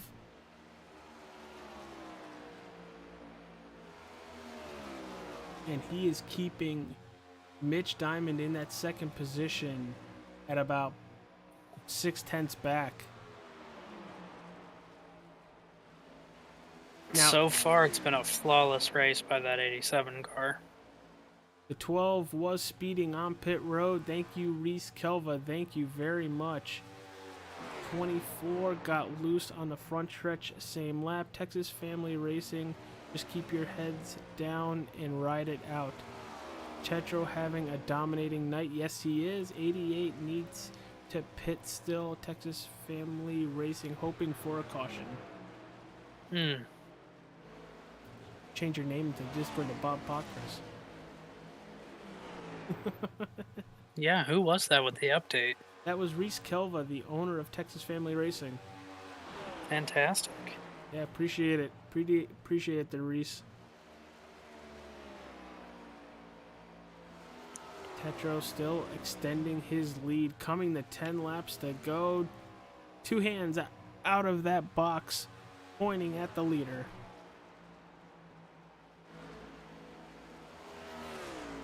And Matthew Fleming still needs to pit. He did pit. Yep. Most likely going to So drop Johnathon Muller Wright's up to going to move back. 15th. Not looking.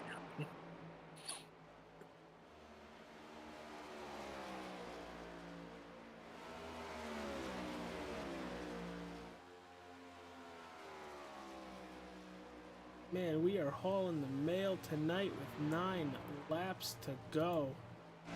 Tetro, your race leader, followed by Mitch Diamond. Third place is Ryan Pasoko. Fourth place is to that 51 of Josh Larson with a nice rebound. Jesse Erdman doing absolutely fantastic. The biggest mover so far in this race, currently sitting in 5th in that Mystery Machine 45, Jesse Erdman. He's going to be our top finishing non-playoff driver at this rate. Ryan Pasoko. You're right. My bad. I got you. I got you, fam. Pistoko and Barroso look really similar at a quick glance. But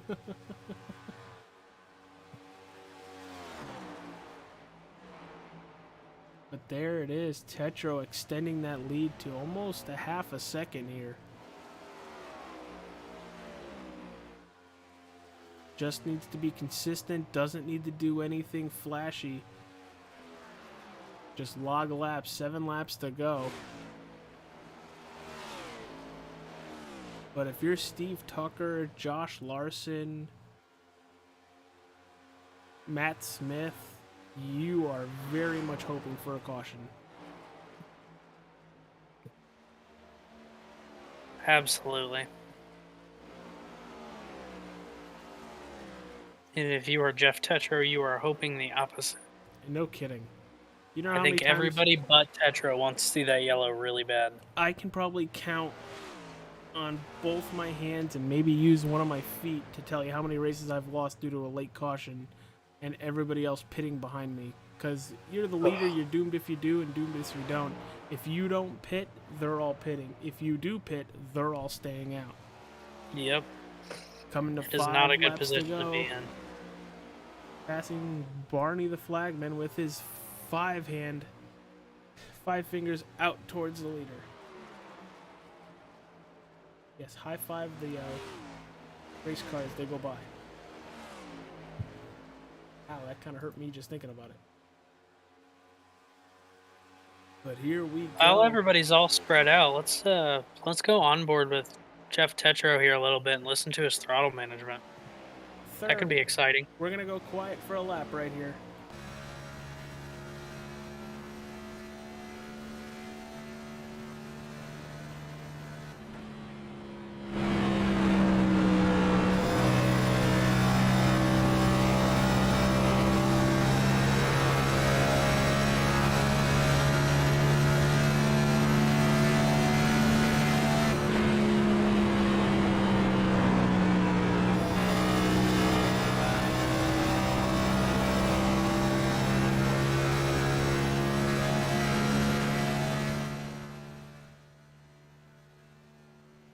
All right, you saw it. Why don't you tell the leaders exactly your observation there, or the listeners? Just from riding on a little bit, sounds like he's off the throttle pretty early, getting the car set to rotate the corner, and you can hear that he's back in the gas relatively soon, and he doesn't seem to be slowing up. He's just running his pace, growing that lead coming to the end of this race. Yeah, dual popsicle sticks up in the air for Jeff Tetro. Trying to get by that 21 car of Brandon Perry. Brandon Perry. Man, that 87 car's had the night that he needed if I've ever seen one. Well, he was one to the good. If anything, he just solidified why he needed to be in that championship race. And look at what he's done. He is dominated tonight. It is the Flemdogs Auto and Transmission Repair white flag. Going through turn one final time. No contest between anybody. Now, if I was the 21, I would just, kind of let Tetro by, just so I don't have to run another lap. But well, I don't know how on board Wendy's would be with that. Out of turn 4, Jeff Tetro is going to win the Flemdogs 125. Big dominating win. Simon, before we get to the interviews and do the recap of the race, what does this do for his momentum going into the championship race, having such a dominating race? Oh, I'd almost be more confident if I were him over being right now. I mean, winning the last race going into the championship battle, that does more for your confidence. I mean, Wright had a decent night tonight, coming home 11th, but when it comes to confidence, there's nothing better for it than a win. And Tetro spinning out teammate and championship contender Johnathon Wright on the front stretch. And you are watching him burn it down. Wish I could play Burn It to the Ground, but that music is copyrighted. We can sing it if you want. Oh God, no. I wouldn't do that to people's ears. All right, here is the final race results for the Flemdogs 125 on your screen right now. Jeff Tetro, your race leader, still burning it down in the front stretch. Mitch Diamond going to come home second. Ryan Pasoko third. Fourth is Josh King. Fifth, Jesse Erdman. Sixth, Anthony Williams. Steve Tucker brings it home in the 7th spot. 8th goes to Thomas Meeks. And 9th to Matt Opplinger. And 10th to Brandon Perry. What a crazy and fun event. I'm just going to throw it out there so nobody shoot me if I'm wrong. But it's looking like your championship 4 is going to be Wright, Tetro, Diamond, and Barroso. I don't think that Steve Tucker got the points that he needed, even with that late race mistake. Yeah, I don't think so either. But let's try and talk to our race winner, Jeff Tetro. Jeff Tetro, AJ and Simon in the broadcast booth. Do you have a copy? Yes, I do. Hey, has the drinking started yet? The drinking has. A nice Budweiser right now. There you go. Well, congratulations. You are racing for a championship next week at New Hampshire Motor Speedway. What are your emotions, thoughts? Talk about it. Oh, I'm going to make it to the championship 4. I can't believe it.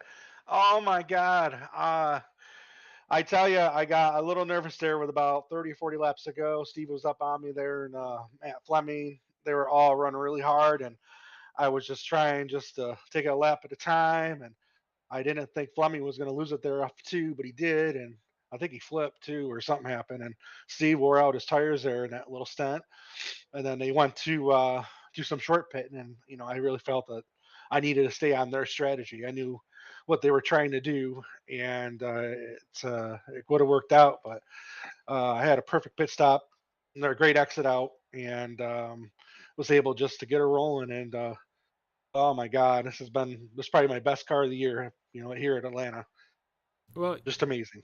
you and Johnathon Wright, both teammates, win in the round of 8 to both advance yourselves to the Magic Mile next week.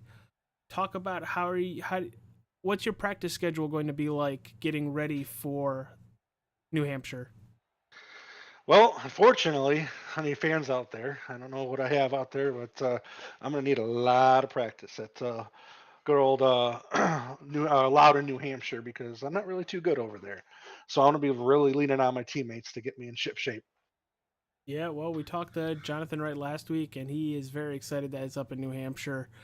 Must feel pretty good to have, I think, possibly 3 American Badass machines in the the championship race next week. Because I'm pretty sure, isn't Mitch Diamond one of the American Badass racing guys? I think it's Mitch. I think it's John Wright, and I myself. So yeah, that's unbelievable. That's unbelievable, AJ. I mean, three, three of us, and then taking up the top 4. Yeah, I mean, and really? and Wow. if Simon's math is correct, because I'm not going to say it's my math, it Oh, looks like throw me under the bus. That's okay. Frankie Bararso might be that 4th driver. But all right, dude. Well, hopefully you don't stop after 1 Budweiser. You definitely deserve to celebrate tonight. Oh yeah, I'm going to. All right, brother. Well, we'll talk to you before the race next week. We're gonna get all 4 drivers together and get a little interview going. So Sounds good. be ready to be grilled. All right. Thank you so. Oh, we cut him off too soon. Simon, Oh, did you yeah, like you that did. pun? Did that just for you. I appreciate it. Mitch Diamond finishing 2nd here tonight. Congratulations. If math is all right, looks like you will be going on to New Hampshire as well. Absolutely. We got 3 ABR cars headed to New Hampshire next week. We're going up against Frankie in that number 12. It's gonna be a lot of fun. That's for sure. And hats off to Jeff Tetro. What a drive. Yeah, what a drive. Completely dominated this event tonight, leading, I think, 98 laps, if I'm correct. Probably more. I think maybe 108 if my math was off, if I missed 10 laps. But dude, you also fantastic night, solidifying your spot for the championship race next week. Talk about tonight's race and finish off talking about how you're going to get ready for next week. And tonight's race was all about trying to score some points. And once we knew we were in the good, we were going to try to race with Jeff, but Jeff just outdrove me. He ran a great race. There wasn't really much I could do for him. And so tonight just went exactly how we wanted it to go. We wanted our other guy there, Larson, in the 51 to get in, but it didn't work out for him. But we were able to get 3 ABRs in. And next week, New Hampshire, it's just a tough track to drive. So it's going to be a driver's track. May the best man win.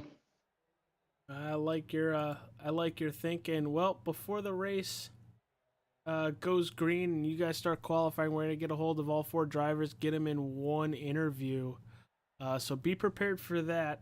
I'm not gonna make the horrible pun I made with your teammate Jeff Tetro here, but we'll bring the questions, you bring the answers. Hey, that sounds good to me. And thanks to you guys. That was a lot of fun. Did you guys see I called that? There's gonna be some guys getting crazy. That 88 lost it off of 2. Yeah. Oh yeah. If anything, Simon is able to hear you, so I think he said you might have called it.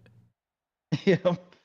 Yeah, you knew, people have to take chances when they, can't get in on points. They just got to win the race. So I kind of expected some of that, but didn't expect it to be Jeff to be so dominant. That was an awesome run for him. That was insane. That was completely disgusting and made for great TV. Well, that's good because we got our butts kicked all day. All right, brother. Well, good luck, Simon. You got anything for Mitch Diamond? Bueller. All right, Simon looks to gone away for a second. Mitch, you have a wonderful, wonderful night. All right, you too, AJ. We'll see you, Simon. Simon, where'd you go? Uh-oh.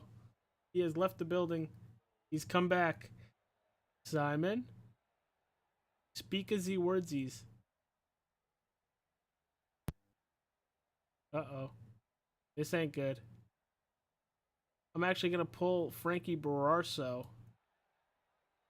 Frankie, I hope you weren't mid-sentence. It's AJ and Simon in the booth. Do you have a copy? Yeah, I copy. You're Hey, all man, good. if math is all correct, Simon did like a little spreadsheet throughout the race. I think you're going to New Hampshire next week to battle once again for the championship 2 years in a row. How does that make you feel? What are your thoughts? It feels pretty good.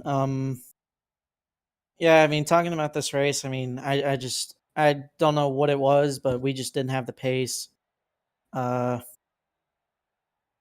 Jeff was not only extremely fast, but he just saved so much more tire, and I don't know, he was a rocket ship.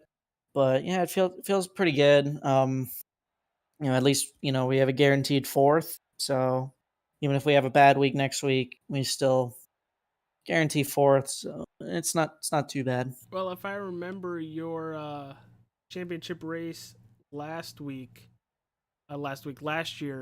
you were up front 90% of that race, and it was just a late race caution that pretty much handed Matt Smith the championship because he was able to stay out and miss the caution that ended up closing it out. But I fully expect it be a slobber knocker next week between the four of you.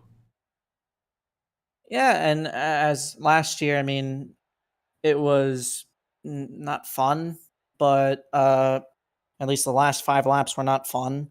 But I think that's probably the toughest decision maybe I'll ever face.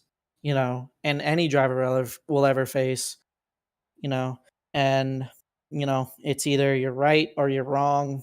It's kind of the same as tonight, although I did mess myself up. I just sped coming on a pit road, just pushed it that little bit too far, but it happens. It's part of racing. Matt last year, Matt didn't. It wasn't given to him. He took it. And, it was last year, and we'll see. We'll see what this year brings. All right, brother. Well, like what we've told the other three playoff drivers, championship drivers tonight, be prepared for an interview before qualifying next week, where we're going to get all four of you in one chat and rip through some questions to see what your mindset is going through the race. Yeah, I mean, this is actually kind of gonna be a little awkward, but I won't be able to be here next week, unfortunately. Really? Oh no. I won't be here, no. So I got the news today, and going into the race, it wasn't like a IG IDGAF attitude, because obviously I still have to, I still want to respect everybody else, but it was still trying to, just not mess with anyone, just kind of run my own race, and if I win, I win. And it's another win on the the wall of winners, but it is what it is. I mean, I've already come to peace with it. It's a personal matter, unfortunately. So, life happens sometimes, but I can't wait to watch it next week. Good luck to Jeff Tetro, Mitch Diamond, and Johnathon Wright. Unfortunately, it won't be a TFR car in as a champion. But I have no doubt whoever wins next week will be a deserving champion. Well, that's very unfortunate. I hope everything with you ends up being okay. We care about you guys, and it's very unfortunate to hear that, especially with how you positioned yourself all season long. But Frankie, we'll let you go, and hey, congratulations at least on your fourth place in the championship.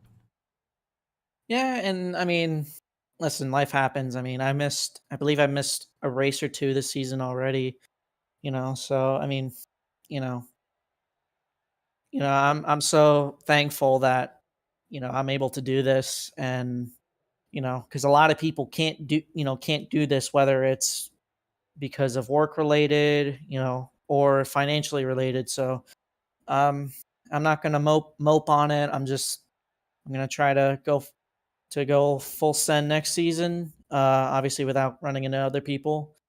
But yeah, if anything, I learned a lot this year with this next gen car. Before Daytona, I only sat in a next gen car once, and that was actually in New Hampshire, but this was way before the 670 horsepower package that dropped around January, February. So, it is what it is. Unfortunately, I really wished a TFR car was in the championship besides me, but it is what it is. Thank you to you guys. If I may pop in just to maybe talk with you guys a little bit, or at least talk to the team, just help in any way I can. But yeah, thank you guys thank you, AJ, first of all, for stepping in. I know it's not easy to step in mid-season. It was 100% one of the easiest decisions I ever made when Steve Tucker messaged me about it. Yeah, you're a real one. And thank you, Simon, also. I don't think I've met you, but thank you for helping us and helping AJ as well as helping the league and just being there for us. Thank you. Oh man, it's been a great time. I've loved getting to know all you guys. Maybe in your off season I can hop in some practices or something, get to know all you boys a little bit better. But real life comes first, man. Yeah, it is. Frankie, it is. I will send you to the office because I'm pretty sure that's where you're going to be needed. So we'll talk to you later, pal. Yeah, man. Have a good night, Have guys. a good one. All right, you heard it there from Frankie Barrar. So unfortunately, missing next week, but we'll get the fourth place in the championships due to that. What are your thoughts on the overall race here, Simon? It was a barn burner by Jeff Tetro.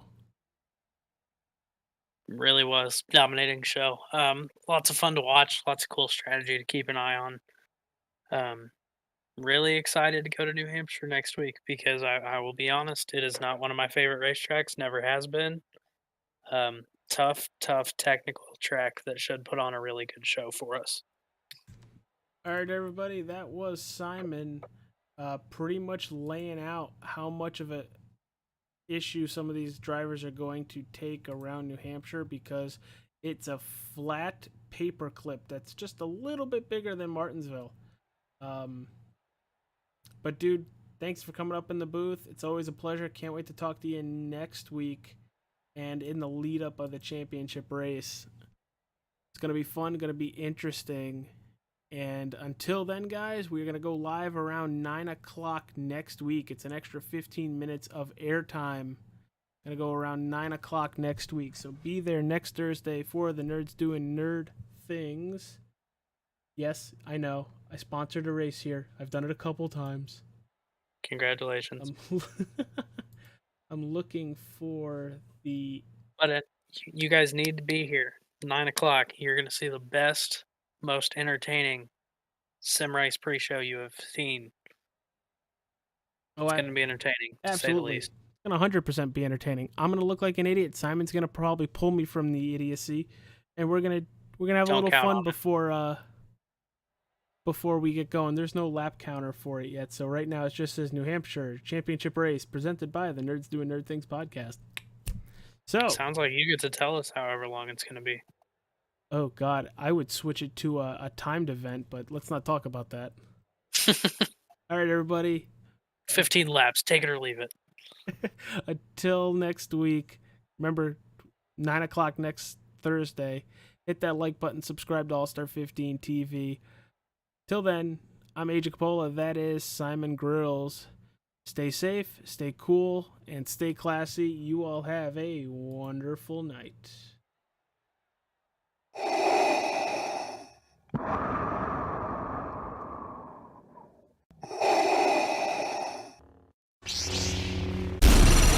From Mordor to Hogwarts to Gotham, the nerds have come together to create a show for nerds by nerds. Join nerds doing nerd things as they talk about all things nerdy. Stay up to date on the show by liking the Nerds Doing Nerd Things Facebook page.